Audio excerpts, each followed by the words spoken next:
Okay, I need a chunk of meat or I need a chunk of fat. How much does it weigh? That's it. And you're golden. You're absolutely golden. Once you Yeah. get into talking about mass, you can do this and you don't need calories at all.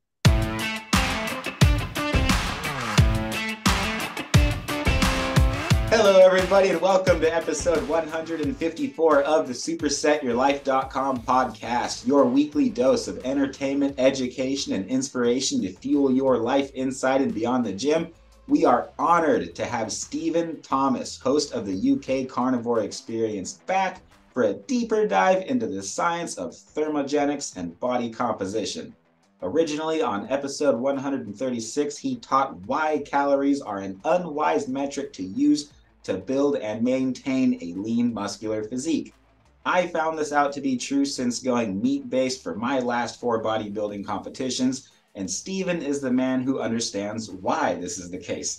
So that's why I reached back out to him, because I'm not a scientist nor a doctor. I am a coach and an athlete that surrounds myself strategically with men and women who excel in areas that are challenging concepts for me to grasp. If you're like me, you will learn a lot as we dive more into this controversial topic. Stephen, welcome back. How you been, sir? I've been good. Thank you for having me back. It's always good to speak about things that are out in the space that really, to me, just seem like common sense. And yes, if people want to know about my qualifications, I do have an honours degree in science, physiology, and health sciences. But I'm a great believer in dialing back to just the common sense of things and going back to basics. And I think it's nice that you want me back on such a really simple subject to talk about, actually. Yeah, this is a subject that I'm just going to be completely honest. It's been a tough concept for a lot of our clients to grasp, a lot of my friends to grasp that are listening to our show, and a lot of our listeners. And so, I think it's something that we should kind of circle back around to and spend a little bit more time in. And I agree with you. It looking back, it just kind of looks like common sense. It's like, wow, how do we why have we been using this metric for so long? And why do we still even go back and use it if we know that it doesn't work? I So suppose because it's a simple shorthand that people have got used to, but it doesn't mean it's correct. And the more you look into it, the more you realize it's ridiculous. So when you look at what a calorie is, okay, so a calorie was brought into existence because they wanted to find out how efficient fuel was to drive steam engines. I mean, it really that's where it comes from. So they would burn different materials to see how much energy, heat energy, they would produce. And then it became a bit more scientific because they realized that there was lots of sort of outside influences like water vapor and different temperatures and those sort of things. So they had this bomb calorimeter, which is a completely enclosed space. And a calorie simply is, they would take a sample of something and they would see how much energy was required to raise the temperature of 1 liter of water by 1 degree centigrade. And that's what a calorie is. It's just basically combusting something to see how much energy, heat energy, it does contain. So something like coal has a calorie or wood has calories. So it's nothing to do with nutrition whatsoever. Someone along the way realized that this part of physics they could borrow for physiology, and they started to burn different types of food in this bomb calorimeter. Now obviously, the human body is not a bomb calorimeter, not at all. But the ridiculousness of this whole thing is very easily explained. And one of the videos I did was talking about calories in and calories out. And I took a liter of water, mhm. which incidentally weighs a kilogram. I mean, that's where weights and measures come into it. So we know it's a kilogram. And if you boil it from room temperature to 100 degrees, so let's say you go from 20 degrees to 100 degrees, we know we've used 80 calories or 80 kilocalories to increase that temperature of that water. But of course, you don't increase the weight. It has nothing to do with weight. You can't weigh heat. It's photons, and they have no mass. And that's the experiment I did in one of the videos that I showed to you, and obviously put on my YouTube channel, to explain, well, that's 80 calories in. It's made no difference to weight. I mean, I will give some other examples if people still find this difficult. Of course, then when you leave that water to cool down, you have 80 calories come out. So you've had the calories in, the weight hasn't gone up, and you take 80 calories out and the weight hasn't gone down. And that straight away is just illustrating calories as a metric. What does it do? All right. And so basically, I would have known that when I switched the switch on my kettle, I would have needed 80 kilocalories to heat that water up. Simple as that. Something is generating heat, but it's nothing to do with weight. And when you start to look at how we talk about nutrients, we talk about fat, for instance, having 4 kilocalories per gram, and carbohydrates have 4 kilocalories per gram. And we also look at fat having 9, which is an approximation, by the way, kilocalories per gram. What's happening there is you're actually talking about the mass, the weight, when we talk about a gram, and looking at this other thing, this abstract of calories, of what would happen if you took a blob of fat and combusted it. But that's not what happens in the body. And if I was to say to you, right, here is a nutrient, we won't tell you what it is, but it weighs a kilogram, okay, and you're going to eat it, and you're going to get on a scale after you've eaten it, you would weigh a kilogram more. Okay, now that's nothing to do with calories, that's to do with the mass. If I was to give you some food that weighed 2 kilograms, you would, please go with the common sense of this, if you then ate that and you didn't manage to sweat or do anything else or go to the toilet or anything, your weight would go up by 2 kilograms. And that's it. It's about mass. And it really is that simple. Right. When I was studying your video, so I'm going to save you the trouble, by the way, for sharing additional resources, because this video is called "A Simple Experiment to Understand the Lack of Relationship Between Calories and Weight," and that's on YouTube. And I'm going to put a link to this video in the show notes that Stephen's going over. So just another example, I weigh about 200 pounds, right? So standing on a scale with a 2.5 pound plate, I weighed 2.5 pounds. If I eat 2.5 pounds of ground beef, still my mass goes up 2.5 pounds. But that's not talking about energy expenditure. That's just, we're just talking in terms of mass right now. Yeah, absolutely. It really is that simple. And then what will happen is you will lose mass over the day, won't you? By sweating, by urinating, by, sitting on the toilet and getting a haircut. That's skin cells and everything. And also those nutrients that are going into your body, when we talk about toilet habits, if I was to give you 2.5 kilograms of food that you could not digest and you could not use in any way, shape or form, that is going to be evacuated. Your body is just going to reject it. So the net result would be absolutely no increase in weight, but you would not have the same if, for instance, it was protein.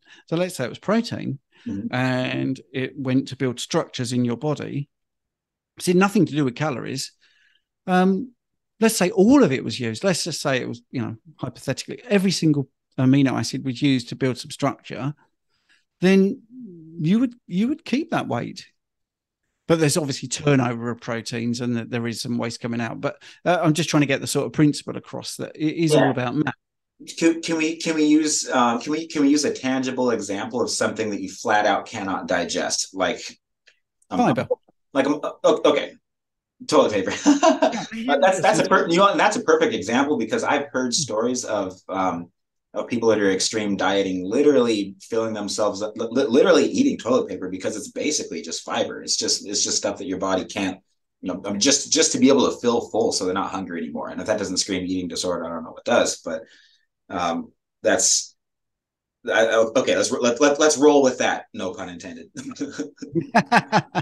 Yeah, I mean that's it. Fiber ends up in the toilet. Many people know that if you go on a high fiber diet, your amount of trips to the toilet will increase, and Some people see that as healthy, but I don't. I see that as very similar to a car. If your exhaust started belching out the stuff every time you filled up with gasoline, which maybe was a bit subject to no scrutiny, and your exhaust started blowing out lots of smoke and getting black, and smelly and whatever, you'd think, wow, what am I putting into my car? And that's exactly the same with fiber. Fiber is not going to build any structure. There's no protein there. It's irrelevant to the body for any sort of building. So that would have some calories, wouldn't it? Because it does. It has some heat energy. If you burn it in a bomb calorimeter, it will increase the temperature of water. So therefore it has some calories, which has nothing to do with nutrients. You put it in your body, and everybody knows that calories are irrelevant because you can't eat them. It's heat. And you will also therefore realize that if you eat fiber, it's got some calories, but it can't be digested. So every way you look at it, it makes no sense to use calories. It makes more sense to use mass, and also then to look at what does that food do to you once it's in your body. With something that you can't digest, that's going to have a lot of hormonal consequences that come along with it. Whereas if you eat something that has X amount of calories, right? Something else that has X amount of calories, but they're two completely different foods, or one of them is a food and one of them is not a food. They can both technically have calories, but one of them your body is going to be able to take and do something with it, and the other one, it's going to confuse your body, like margarine, for example, right? Like, I can't believe it's not butter. That's something that your body can't digest unless I'm wrong. Yeah, absolutely. I mean, I'm just trying to do it as basic as possible. For instance, I have a big glass of water here. Well, everybody knows water has no calories. But I guarantee if I was to drink a litre of water, my weight on the scale would go up. Well, how's that happened? Well, everyone will go, well, because you've just drunk a lot of water. Yep, absolutely. So you're on my wavelength. Water has mass. It goes into my body, becomes part of the mass of my body, goes up on the scale. No calories are involved, none whatsoever.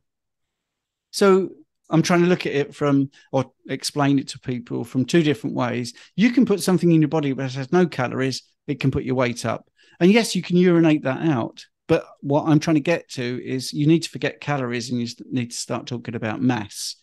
And when I was going on about the 9 kilocalories for a gram of fat, for instance, if you believe in calories, and you have a calorie meal, which is let's say 70% fat, what's going to happen compared to a 70% carbohydrate meal is that fat is going to weigh less than half. There's going to be less than half the mass of the carbohydrates. So we're looking at it the wrong way because people are saying, wow, there's loads of calories in a gram of fat. Well, no, that means you can get a lot more nutrients for less mass. So fat is nutrition, which is why people have gone onto high fat diets and realized that they've lost weight, lost body fat, because there is less mass going in for a start. And secondly, many people have been doing low fat. I don't want to get off the subject, but when people come to this way of eating, they've been low fat for so many years that the body just soaks up that fat because it is made. It makes things. It makes hormones. It makes myelin sheaths around your nerves. It is used in obviously fat-soluble vitamins. So we've got to get away from calories, which is completely pointless because you're talking about a unit of heat, and get into nutrient density and also the mass of the food that you're eating, which we are doing, because people say, how much protein shall I eat? And most people have heard the 1 gram of protein per pound of lean body mass. There you go. We're talking about mass when there's no calories in that. No calories in that whatsoever. Yeah. We need 1 gram of fat per pound of lean body mass. Yep, there you go. No calories. We can tell you. So we don't need to talk about calories. We need to talk about, okay, I need a chunk of meat, or I need a chunk of fat. How much does it weigh? That's it. And you're golden. You're absolutely golden. Once you get into talking about mass, you can do this, and you don't need calories at all. We need to make sure that we're comparing apples to apples, because as soon as you start talking about calories, you're talking about something that has nothing to do with mass and was never intended to be used for nutrition in the first place, right? The fire analogy, the follow-up video that you had to that, you plug it at the end of your first video. It's called The Fire Analogy: Why Counting Calories Might Not Be as Helpful as We Think. That one really tied all the dots together for me. That's when everything in the first video made a lot of sense, because yeah, looking back in hindsight, it all looks like common sense, but we're also realizing that we've been wrong about something our entire lives. And so, and you know what they say, if you hear anything enough, even if you know it's a lie, you'll believe it over time, right? Read enough subconscious mind books to know that's 8 or 9 years in direct selling and reading self-help books. Yeah. But yeah, so basically, the notes that I took is that they were never intended for food in the first place, and basically that it was used for steam engine fuel, and they were used as an attempt to control overeating as a society. Would you say that that's relatively accurate as far as why we're even talking about them anymore today? Well, you could say that, but that sort of is not really correct, because it's still not looking at the right things. It's a physics equation which has been used in physiology, and it makes no sense. So you just said about comparing apples to apples. Well, right. 1,000 calories of carbohydrates is not the same as 1,000 calories of protein in your body, because you'll get different things out of it. So if you took that to its ridiculous extreme, and let's say, all right, okay, well, everybody needs 2,000 calories, we're going to stop people starving, that's what we're going to do. Well, straight away, if someone's on 2,000 calories of just carbohydrates, that's not going to be good for their health, because you need proteins and you need lipids, you need essential fatty acids. So that's not a good way of doing it, because straight away you're not looking at the utility of the nutrients. Right. So you've got to stop talking about calories straight away. Not you personally, Colt, by the way. I'm just saying in general, because they act differently on the body, and they're used differently in the body in so many processes. So if you look at protein, for instance, every single enzymatic function requires a protein. So all our enzymes, and this is, by the way, just sorry for a little tangent, but this is where we get the need for protein equation wrong, because all of the studies have been based on muscles. Protein synthesis. They forget about all the enzymatic pathways and all those functions. But anyway, so going back to protein, so that will not come from carbohydrates. 2,000 calories of carbohydrates, which is a heat measurement, by the way, you know, how much heat could be generated. But anyway, let's say we've got 2,000 calories of carbohydrates. You give that to somebody, and their enzymes will be like shot to pieces, and their muscle will start to waste away because they haven't got protein. So immediately we know that is flawed straight away. Just for an analogy of about how much that is, 2,000 grams of carbohydrates is 2,000 calories of carbohydrates is 500 grams. That's, I think, like 5 large sweet potatoes. Before my last show, I ate 6 pounds of sweet potatoes in basically the course of 4 or 5 hours. I did that for strictly performance purposes, because I was willing to sacrifice conditioning at that point to have enough mass to be able to be competitive. And my body blew up. I gained 6 pounds. I was 6 pounds bigger, and I was just big enough to actually place. I didn't think I would place in that show, but I did. But that's, the 2,000 calories of fat versus 2,000 calories of carbohydrates. It's not even comparing apples to apples. It changes so many things in your body overnight. Yeah, absolutely. And that's the biggest thing that I think people should take away from this, because that's common sense. Everybody knows. If I said, right, okay, we're going to get twins from birth, and one is going to be on a 2,000 calorie carbohydrate only diet, and the other twin is going to be on 2,000 calories, of which, 500 calories are going to be protein and 1,500 calories are going to be fat. Are they going to look the same by the time they're 21? No, they're going to look completely different. And I think the one on carbohydrates will actually struggle to live. I mean, because it's not an essential nutrient, whereas fats and proteins are. So we immediately have these three nutrients. And the reason I'm not saying macronutrients, by the way, is because carbohydrates are not a macronutrient unless you eat a lot of them. And that's the other thing about language, you see, because many people say, well, there's three macronutrients. No, there isn't. There's nutrients. And if you have a lot of protein and you have a lot of fat, they are your macronutrients. Macro just means large nutrient. And therefore carbohydrates are a micronutrient or a zero nutrient, not a nutrient you need. So even when you get down to talking about macros, they're not three macros. That's not true either. I was going to say, I used to think there were four. You can't leave alcohol out of there, right? Well, yes. Well, alcohol is a nutrient. Yes, absolutely. And alcohol has 7 calories per gram, because that totally makes sense. Well, there you go. I mean, you could use that as an example, couldn't you? Yeah. What about having a calorie diet that's based on calories from alcohol? And everybody knows that's ridiculous. Right. And to think, okay, if you're on a prep and you're on a 2,000 calorie diet, that if you feel like going out and having some drinks, great. Just make sure it fits within your macros. And if you're having 2 beers that are they're light beers, they're probably like 100 calories each. Yeah, just take it from carbs or take it from protein. Wow. Yeah, yeah, absolutely. But you see, the more you talk it through, Colt, the more it becomes obvious how ridiculous it is, because that's a great example. Because if you said to anybody, well, 200 calories are going to come from alcohol today as part of my fitness regime, you'd be like, no. So right. that calorie is not the same as a calorie from carbohydrate. Everybody knows that.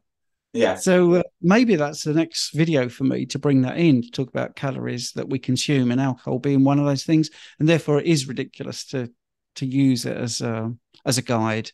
I understand that people use it as a shorthand, and I get that because they're so used to it. I do understand that. But if you want to do this properly, it's best to start looking at mass and just think, how much meat should I eat per day? And I'll just weigh it. I mean, that's really simple. And don't forget, like, food labeling has a plus or minus 20% margin of error. Whereas if you get some meat and you put it on your scale, you're 100%. That's what that weighs. So you could be even more precise. Same with the fat. I mean, to me, it's just so simple to do this using mass, using the weight of the food. 100%. Can we head more that direction? Would that be okay? And then I'd like to share my screen, if I could, with an example of kind of how I'm coaching our clients using mass and not using calories. And I'm just curious as to what your thoughts are on that.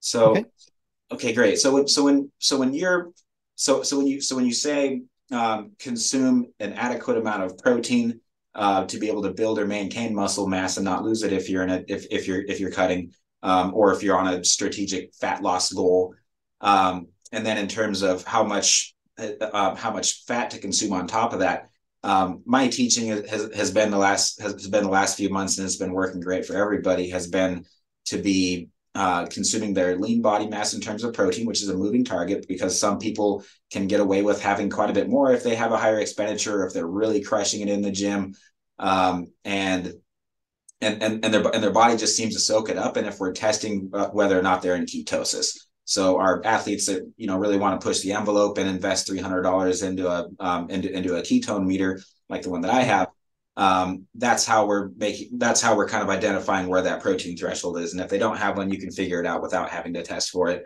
And then I'm keeping pretty much everybody's protein across the board, their fats across the board higher than what their protein is. Because whenever my fat gets under where my protein level is, and I'm taking in more protein than fat, I can't get into ketosis. So it's almost like my body is seeing more protein and wanting to use that as fuel instead of using fat as fuel.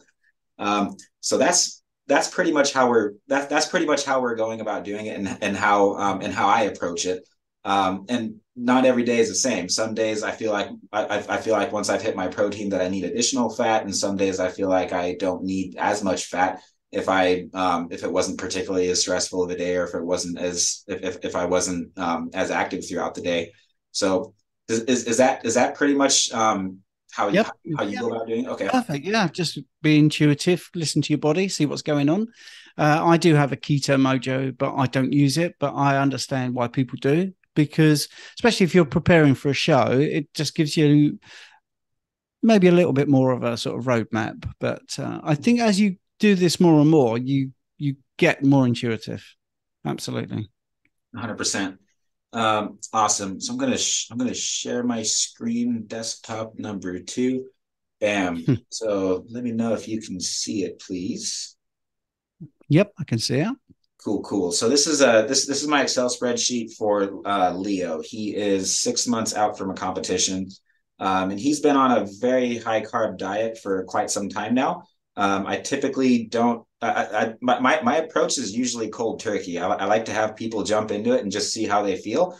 We can always reintroduce carbs a little bit later if they really miss them, and then slowly taper off of that.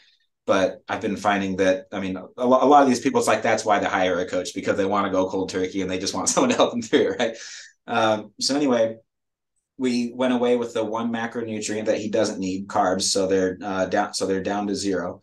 So his mission is to eat all of these foods in this order. First meal is 8 ounces of bacon and four eggs. So then he has a little over 30 grams of protein in that meal and throughout his next meals, so that he's always getting enough protein to be able to recover from his workouts and to build and maintain lean muscle mass that he's worked hard to build in his off season. And then every single meal has more fat than it does protein, with the exception of salmon before his workout. That's just kind of if he's still hungry, and he likes salmon too. So so that's his first meal, and then his second meal is the same idea. It's ground beef and butter, lots of fat there.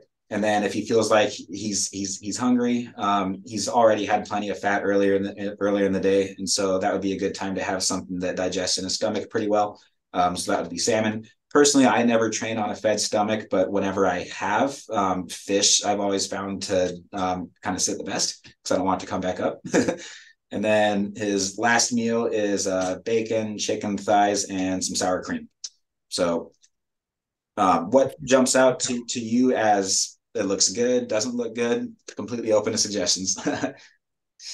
Well, I mean, I don't know Leo, who's obviously a cowboy, according to the name at the top there. Sure. Yeah, that's a nickname. Sorry. That's okay.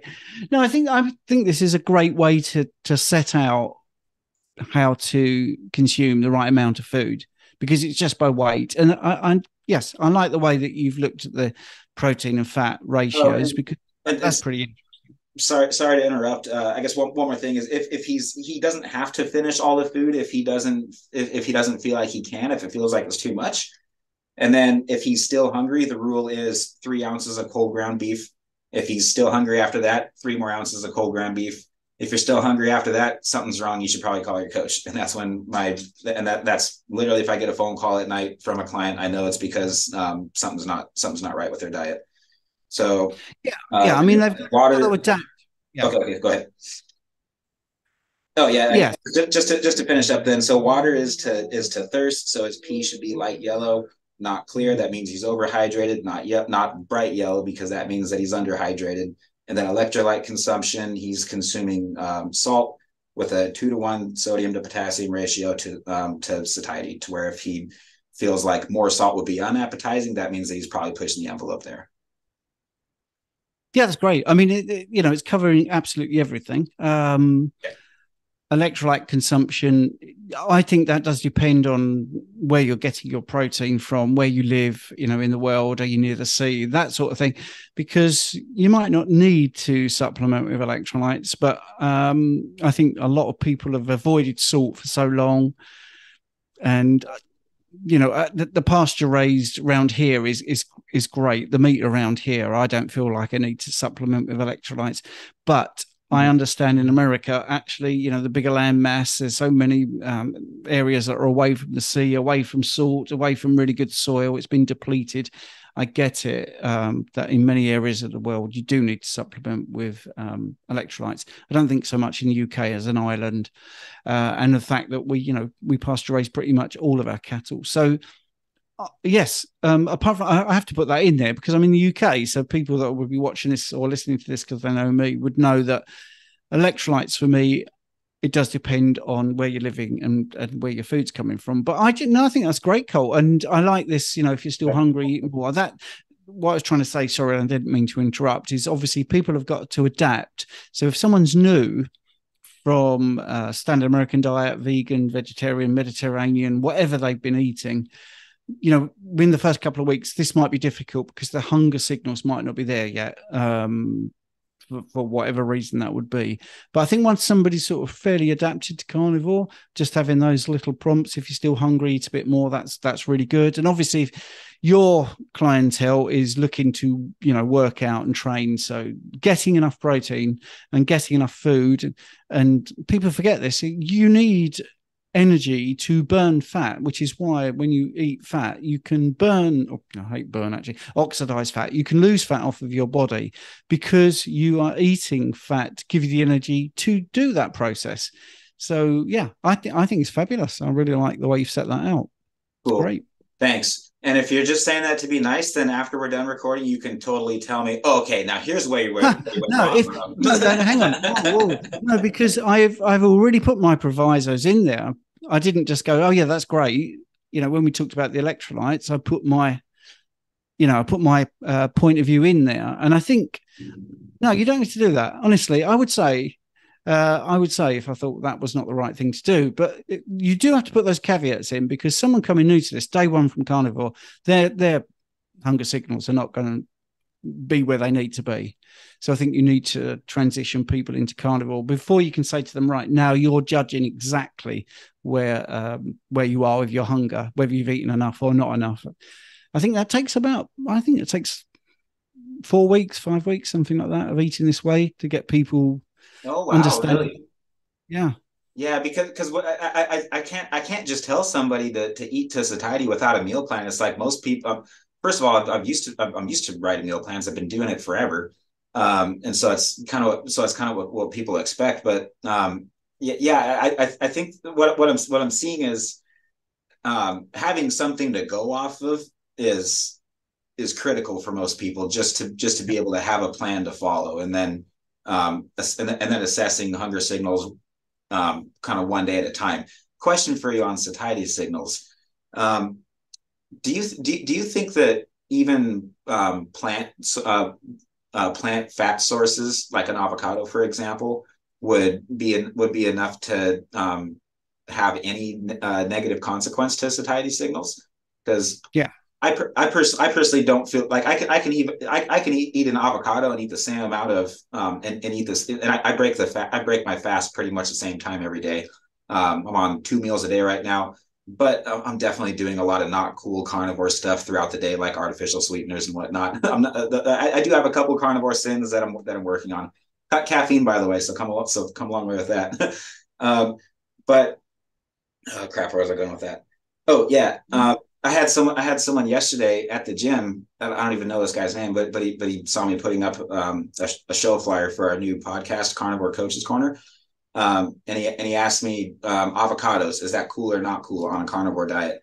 And I was like, I mean, I have some clients that eat literally nothing but meat, but they really like to have an avocado from time to time, and they feel like it helps their digest, and they feel like they feel better after they eat it.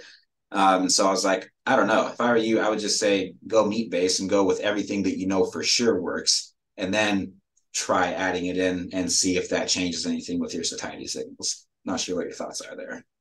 Well, yeah. If someone's doing something and it's working for them, you can't argue with that feedback. But I think in the long run, it would be better not to have that, because you're then getting the problem of plant sterols. So, the reason LDL, for instance, might raise on carnivore, for instance, one of the reasons might be that you've got the plants doing this mimicking role of cholesterol from the plant sterol. So you've got that issue there. So your satiety signals, which was the question, will that mess up your satiety signals? Yes, because it will also mess up your lipids a little bit. So you could possibly get a little bit of a problem with your satiety signals. The odd avocado once a week is not that bad, but I still feel that you will get more benefit not having it in the long run. But if someone's been doing this a year and they say, I added back an avocado when I feel better, then my expression is, well, fill your boots. If that's what you want to do and you think it works for you and it is working for you, then do that, but always review it, because I don't think it'll work forever. It might be a temporary fix because of some other thing. But I would definitely say if you can get to 100% animal based, you are going to get more out of this way of eating. But yes, there's good reasons for not having plant material in your diet, definitely. Very much so. Your comment about electrolytes earlier. So I've noticed that the ketogenic community is big into supplementing electrolytes. There's a lot of real popular, even they're artificially sweetened, but they're sweetened with stevia or with something that's not too crazy. I guess not too much of a carnivore sin, I should say. And then it seems like you have the carnivore crowd, who basically the main difference there is the elimination of plants, in particular fiber, for a carnivore diet. So really they're very, very similar, and there's like a 10% difference. But that 10% difference, it seems like there's a lot that you gain once you make that last step. And then I'm noticing that all the leading nutritionists in the carnivore space are advocating, they're not typically supplementing electrolytes. So is part of that because the plant toxins and phytic acid and oxalates are absorbing those nutrients that your body really doesn't need to be supplementing, but it does because you're eating so many plants. So once you get rid of those plants that have those anti-nutrients in them, your body's able to absorb what you are consuming, which really doesn't even need to be that much in the first place in the context of a plant-free diet. Well, I think you've answered your question within the question. So okay. Some electrolytes, it's the net benefit is not really that good, because if you've got an artificial sweetener going on there or anything else, or any sort of additives over and above the minerals that you're after, then it possibly will give you benefit in one hand and take it with the other. So I think Element do, I've got no affiliation with any of these, by the way. They do an unflavored, unsweetened electrolyte mix. And I think a lot of carnivores like that particular thing. I think what you do with the salt, for instance, you could make your own electrolyte drink with water and a bit of salt, a potassium drop. I think being smart with it is the best thing.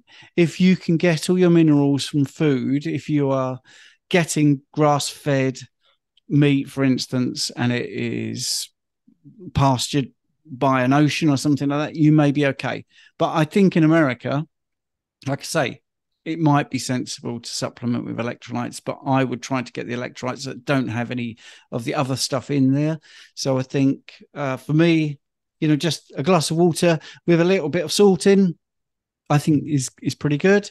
And if you are having symptoms of low potassium or low calcium or low magnesium, then you could look at just drops of those to add to some salt. I think making your own electrolyte mix in relation to your issues, if you have issues like cramps, say, for instance, that could be down to things like B vitamins. So there's lots of things here you're asking, but I'm not one size fits all sort of as an answer. It is down to the individual, and the best thing is to not supplement if you can. But if you need salt because the food is not giving it to you, then that's great. I think you're really good with the salt. And then just go that little bit further. If you've got other problems, try and find out what is the electrolyte that you're missing and try to supplement with that. Wonderful. Thanks so much for that. Yeah. So I just put out a video 2 days ago. Actually spent a lot of time on it. I had to do a lot of math and a lot of research, but our athletes are typically pretty competitive athletes. And especially if they're competing, obviously. And so I don't feel good without having an adequate amount of supplemental potassium personally. But there's also a number of things about my lifestyle that are contributing to that, aka lots of cardio, lots of training volume, lots of life stressors as a business owner and as a dad, right? Yes. And so yeah, and that's basically where the direction that we've gone with it too has been avoiding supplements and keeping it as natural as possible, and so consuming sodium to satiety. Particularly mineral rich salts that have an adequate amount of potassium in them. Because I don't see a very high electrolyte content in most salts. So anyway, that's that's basically been how we've been approaching the electrolyte side of things is just less is more when it comes to supplementation. And whether it's a pre-workout or creatine or anything, it's unless you have a really good reason to take it and it really rocks your world and you see great results off of it, you probably don't need it, and someone's probably just trying to sell you something. So, and I'm someone that sells creatine and I sell protein powder, and so when people when people say, "Hey, I want what protein powder do you recommend?" My first words out of my mouth is, "Well, I recommend not supplementing protein powder, and here's why." But yeah, if you like protein powder, great. This is a great brand. This is a great brand, and you can totally buy it from me. Happy to help. All the supplements that you've got behind you have a place, you see. Like if you take the Keto Bricks, which isn't particularly carnivore, if you're trying to up your fats and you are on a 2-day trip somewhere, the Keto Brick is fantastic. It's not carnivore, but right, it's very handy, and it's come from a good source, it's well thought out, and you're going to get the protein and the fats which you require. So I think that's the thing. I'm not anti-supplements, but I think supplements as a daily thing, maybe not so much, but as a bridge or something to help you when you're traveling or when it's difficult because you're in a social situation where the only things on offer are just, trash.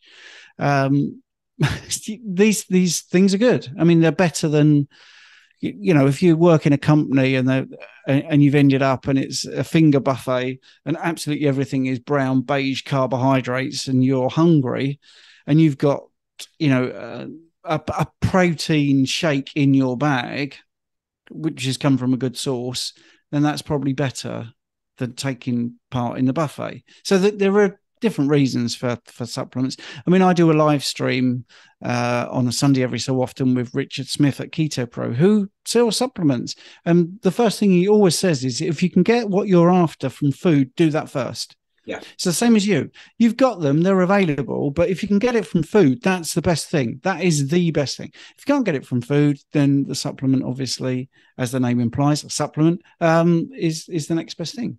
Yeah, it is a supplement and it needs to be a supplement, but it can get to a point to where it becomes an addiction and something that you think that you have to have.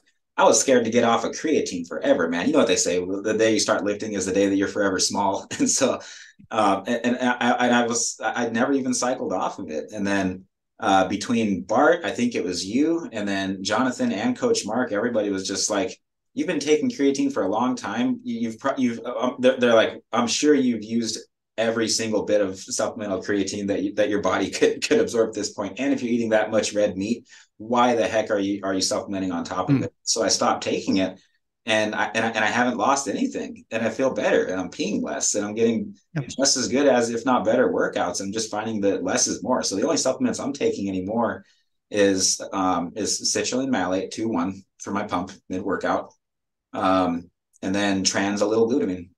That's pretty much it. Feeling a lot better off not taking pre-workout too. Hey everyone, Coach Taylor Milton here. Welcome to Skullbells TV, the official YouTube channel of SuperSetYourLife.com, where you're going to discover a weekly upload of quick and easy to follow workout tutorials featuring Coach Colt, myself, or one of our athletes to keep your workouts fun, practical, and effective.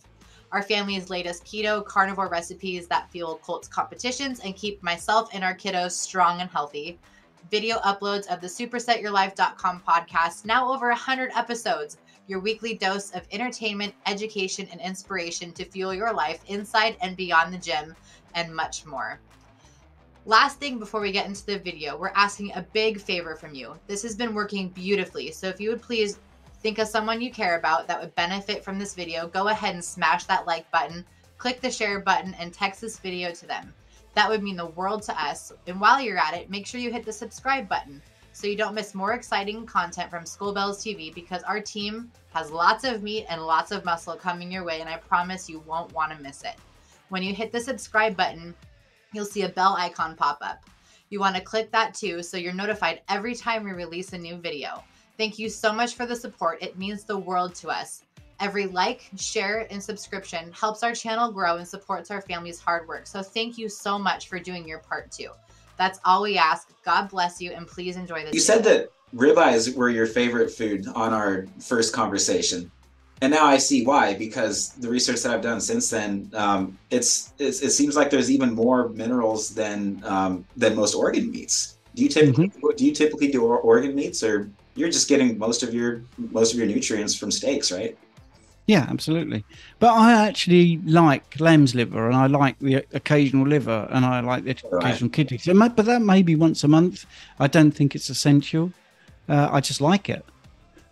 Yeah, and going back to common sense, it's like if you killed a deer, right, hunting and gathering, you're probably not gonna go for all the organs. You're probably gonna go for all the muscle meat too. And so it just makes sense from an adaptation perspective that as a species, as we've grown over the years and adapted over the years, that would make that would be a species appropriate diet, right? Is to focus mostly on the muscle meat. And if you want organs, great. I like to have them from time to time. Maybe it makes me weird. Bone broth in particular, I don't think that counts as an organ meat. So correct me if I'm wrong, sir, but you are not a fan of LISS, that is low intensity steady state cardio, correct? Could you please explain why? Because I've been doing a lot of low intensity cardio and have been reducing it after consulting with you, Bart Kay, Coach Mark, and Jonathan Griffiths. Would you be able to please shed some light and some insight as to why this is harmful to optimal body composition and what you would typically recommend for athletes that need to increase their energy? Yeah, Cole, if you don't mind, I'll reframe the question, all right? Because as a personal trainer, you want people to get the most out of their training, okay? Right. So I'm going to use three analogies that people will get. If I was training a sprinter, and I do running coaching, so if I was training a sprinter, let's imagine that person wants to run 100 meters in 10 seconds. Okay, so how am I going to get that person to run 100 meters in 10 seconds? So let's say I ask him or her to run as fast as possible over 100 meters. You would say that is the most specific type of training you could possibly do for that event. That's what they want to do, all right? And I think you'd agree that they would have to run at their maximum to achieve their goal. Okay, so let's say they did. Let's say I've trained them for a year and they've managed to get to 10 seconds. And I've trained somebody in the Olympics. They've managed to get to 100 meters in 10 seconds. Now, I then say to them, we're going to change this up. You're going to not run at that intensity anymore. We're going to get you to do 70% of that. Okay, we're going to train you so you run slower. And we're going to do that over and over again. Now, use your common sense, not you personally, but everybody that's listening. Is that going to help? How's that going to help? How is being suboptimal, not going to the max, not working to fatigue, not pushing your physiological limit? How is that going to help? Well, it's not, because you're training your body to be slower. That's what you're doing. It's really that simple. So training isn't necessarily about what happens in the gym or what happens when you're out running or wherever you're training. It's what happens afterwards. What is the training response? And if you tell your body to run slower and train your body to run slower, it will run slower. It really is that simple. You're not pushing it. You've not said, here's the prep for this. We are going to push you to your limit. Now, if I then said, well, do you know what? This is not working. So we've got to go back. Let's run that 100 meters, but let's see what happens. And they can't run the 10 seconds anymore. I would say, well, let's do 80 meters at the pace that you need to do. And let's try and extend how far you can run at that top speed, the speed you used to go. Let's see how far you can go. And then we'll keep extending that. And that's it. You've got to push yourself to a limit. So that's one analogy for people that don't quite get when you're doing something that's suboptimal, not pushing yourself to the limit. What you're doing is you're training yourself to be subpar, but below par. So, and there's so many sports where there's people know, right? So boxers, okay, if someone is boxing and they're a competitive boxer, and then they don't do competitive boxing, so this would be my analogy of that's somebody doing, high intensity training, like a boxing match, and then they don't do that for a bit, and then they go back to boxing. they are ring rusty. Everybody says it. Oh, they've not been in the ring for ages. Now, they could have been doing loads of sparring. They could have been doing loads of road work, loads of skipping, loads of everything, strength training. But unless they're actually boxing at a high level, at a competitive level, they will be ring rusty. Same with soccer, right? If a soccer player is injured, they could be at the top of their game. They could then have, a knee injury. They're out for 6 weeks. They don't immediately go back into a game. Now, they've trained, they've rehabbed, they're in team training. They're doing a similar thing. They're, 11 against 11 on a pitch, 90 minutes, but it's not the intensity of a match. So when they come on, people say, wow, they're not match fit. So once you get the principle of like, how does the human body become optimal? Well, it improves by pushing. You have to push the limits. All right. So I would never, ever recommend somebody doing low intensity, steady state cardio because it's not beneficial for them. It's not going to push their physiological limit, and their central nervous system is not going to say, whoa, this person is really pushing themselves. We need to improve. So when you do anything that's like an endurance, I don't know, let's say you're on a treadmill with a slight incline, you're thinking, this is great, I'm going to do this for 90 minutes. You're actually teaching your body to slow the metabolic rate down because you've got a finite supply of energy, and you're saying, right, we need to supply this energy over 90 minutes for this slightly difficult task. That's all you're doing. Now, I will take a step back and say, now, if you're one of those people where your mental well-being needs this, where people, they just love being in the gym, they just love training, and if they don't train, they get depressed, then you can include it, but include it with like that informed consent that maybe you're cross cancelling. So if you're trying to build some muscles, going back to my analogy I used probably in the last meeting, but it's an easy one. If you're a sprinter and you compare yourself to a marathon runner, well, if you do short, hard, explosive movements like lifting heavy things in the gym, you're going to get bigger muscles, stronger bones. That's great. If you then ran a marathon, your body's going to say, well, hang on, we don't want big muscles. We don't want really heavy bones, because this person's also doing this very long running. So we're going to reduce the size of the muscle. We're going to make the bones lighter. And that's why a sprinter looks very different to a marathon runner. They're both supreme athletes. They're both very fit in different ways, and their body has reacted in very different ways. So I think that's the thing. If you look at all the science, when people talk about the difference between HIIT and low intensity steady state, they will always talk about calories. So we're back to that problem. They will always talk about, go back and listen to the start of the show for that. Yeah, exactly. So they would talk about, the oxygen consumption afterwards, and the fact that, the post-exercise oxygen consumption when you do HIIT means that you oxidize more fat when you're sitting on the sofa, or couch or whatever. All of that is, it's great science, but in the end, you've only got to look at these practical examples, like I say, a sprinter, a marathon runner, soccer players who've been injured, ring rusty boxers. That if you want to get the best out of your performance, it's got to be in tune to your goals. That's it. So if someone wants to run, and I can give you an example. Actually, when I was doing middle distance running, I actually got to the point where I wanted to run a 5K for fun and not be out of breath. I just wanted to run it, raise some money for charity, have a nice time, not be tired at the end. So I did that. I did the list, basically training by not really pushing myself, and I got worse. All my numbers got worse, and same with the 10K, because my goal was a bit too woolly for me. It wasn't, my central nervous system was not being buzzed. My physiological limit wasn't being pushed. So that was my goal, though. That's what I wanted. So if someone came to me and said, yeah, do you know what? I don't want to look like a sprinter. I don't want to look like a swimmer. I just want to feel healthy. I want to be able to play with my kids. I like exercising. You put your hand up, then it works. But actually, if you want to be optimal, it doesn't work, because it isn't geared to be optimal. All this stuff about having like the base, aerobic base and all that is just absolute rubbish. If you want to train and you want to build muscle, this, because look at you, great example.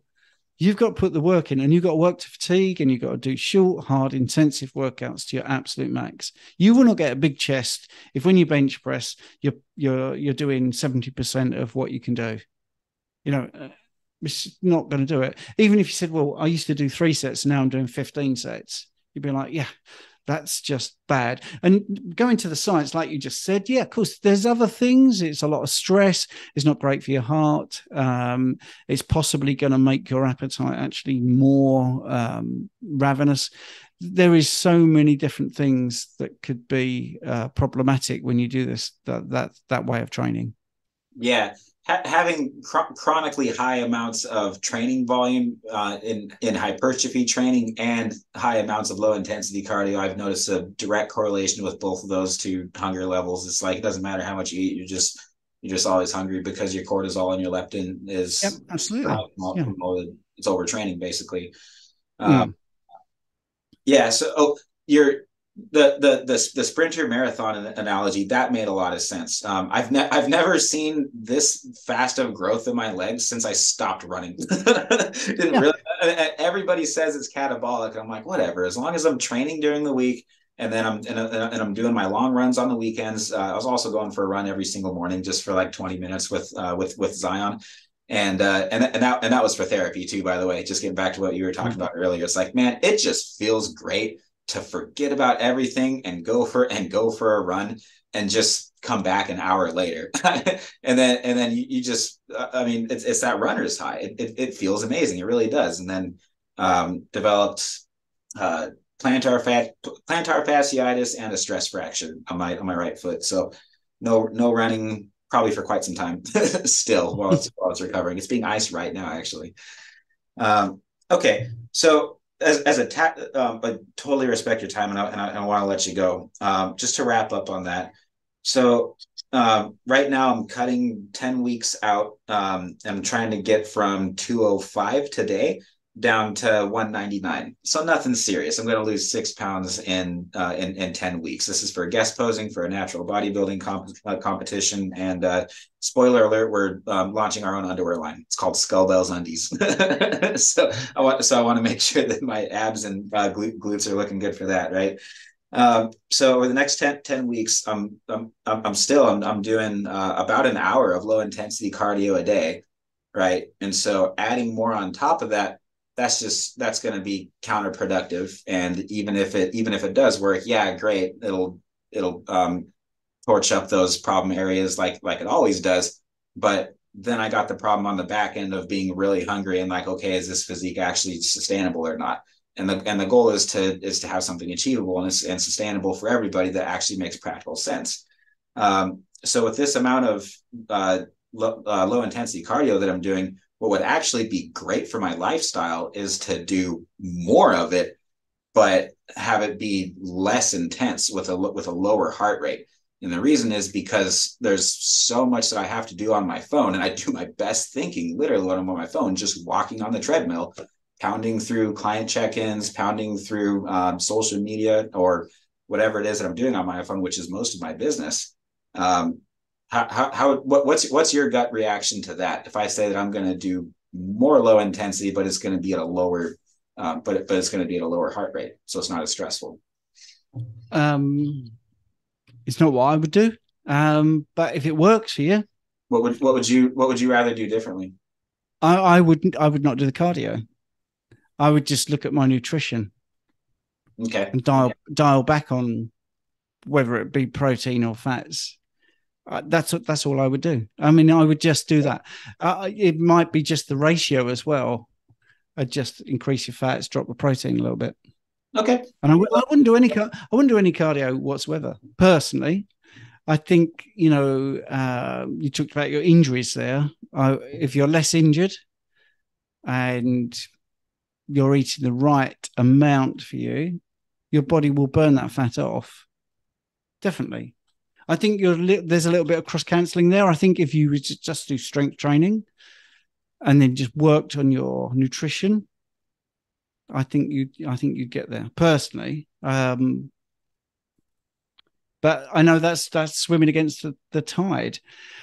If anything, I mean, you could you could do some incidental exercise, like you say, the walking outside. But I honestly think you could do it just nutrition. Okay. Wonderful. Yeah. And the weather's getting better. So we've been doing a lot. We've been playing at the park a lot more as a family and doing other things to focus more on non-exercise activity thermogenesis. Yeah. Yes. Okay. So yesterday my macros were 190 protein, 15 grams of carbs just from the keto brick, and 300 grams of fat.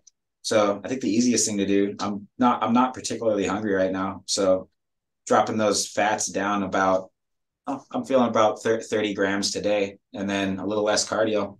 Sounds like a plan. Just make sure we keep taking progress pictures and make sure that the scale goes down to 199. Yeah. Probably. I would just put the proviso in. I mean, bodybuilding fat percentage of a body is not natural. You're going beyond and above what the natural physique should I'm trying to hack like. the system. Yeah, you've got me. You've got me figured out. You've got bodybuilding and aesthetics, and you've got living a long, healthy life. And my whole art is to try to blend the two together. yeah, and it's difficult, and it is really difficult. But I think you could do it. I mean, it is just about nutrition. Maybe an occasional one-day fast. To be honest, Cole, I don't know you well enough to actually give you one-to-one advice. Sure. Because I'd need to actually be coaching you, and I'm not doing that. I think you understand because you get results, and I just feel that cardio is not the way to reduce your body fat in a good way. And I think once that comes out of bodybuilding and cutting, I think once that paradigm shift happens and we get away from bulking and cutting, and you just lean all year round, I think it becomes much easier.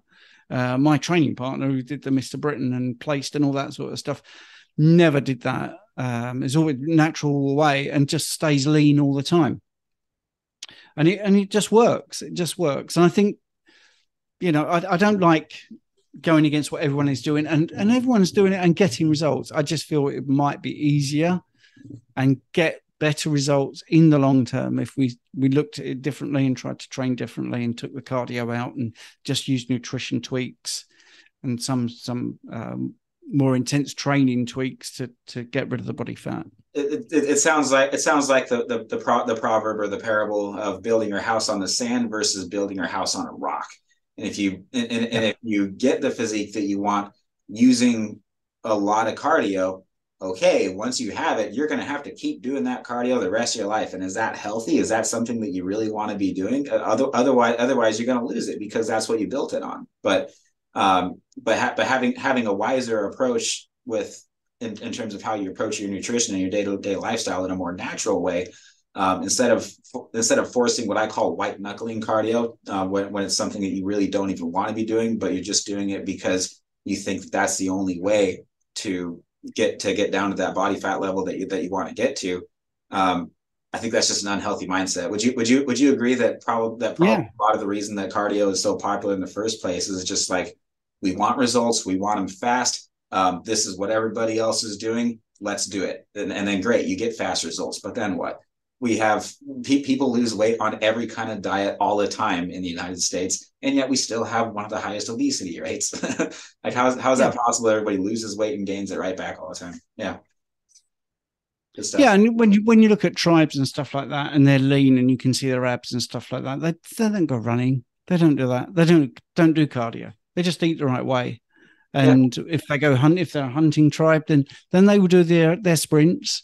I mean, that's the other thing when we were talking about HIIT compared to LISS. Is humans are designed to do short sprints. This is how we hunted. I mean, we can see that in tribes now.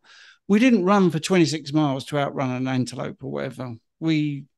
Because they don't have the sweat glands, because animals, have a different physiology to us.